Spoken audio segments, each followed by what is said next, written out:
السلام علیکم، آپ دیکھ رہے ہیں کے نیوز ایچ ڈی۔ میں ہوں کرن خان۔ چلتے ہیں آج کی اہم خبروں کی طرف۔ A quality product by Khadim's Milk Foods, Sahiwal. رخ کریں گے اکاڑا کا۔ اکاڑا میں ملاوٹی دودھ مافیا کے خلاف پنجاب فوڈ اتھارٹی کا کریک ڈاؤن، 2 ملک شاپ سیل، 2 افراد گرفتار۔ اکاڑا ترجمان پنجاب فوڈ اتھارٹی کے مطابق اکاڑا میں ملاوٹی دودھ فروخت کرنے والوں کے خلاف کارروائیاں تیز کر دی گئی ہیں۔ فوڈ سیفٹی ٹیموں نے 2 ملک شاپس کی انسپیکشن کی۔ کارروائی کے دوران دودھ میں ملاوٹ ثابت ہونے پر دونوں دکانوں کے خلاف مقدمات درج کروا دیے گئے، جبکہ 2 افراد کو موقع پر ہی گرفتار کر لیا گیا۔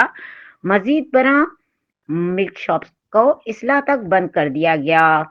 ڈی جی فوڈ اتھارٹی کے مطابق ٹیسٹ کے دوران دودھ میں فیڈ اور قدرتی غذائیت کی کمی پائی گئی، جو کہ ملاوٹ کی واضح علامت ہے۔ ان کا کہنا تھا کہ مضر صحت اور ملاوٹی دودھ فروخت کرنے والوں کے خلاف زیرو ٹالرنس پالیسی کے تحت سخت کارروائی جاری رہیں گی۔ ڈی جی فوڈ اتھارٹی نے مزید کہا کہ شہریوں کی صحت سے کھیلنے کی ہرگز اجازت نہیں دی جائے گی اور صوبہ بھر میں ملاوٹ مافیا کے خلاف بلا امتیاز آپریشن جاری رہے گا۔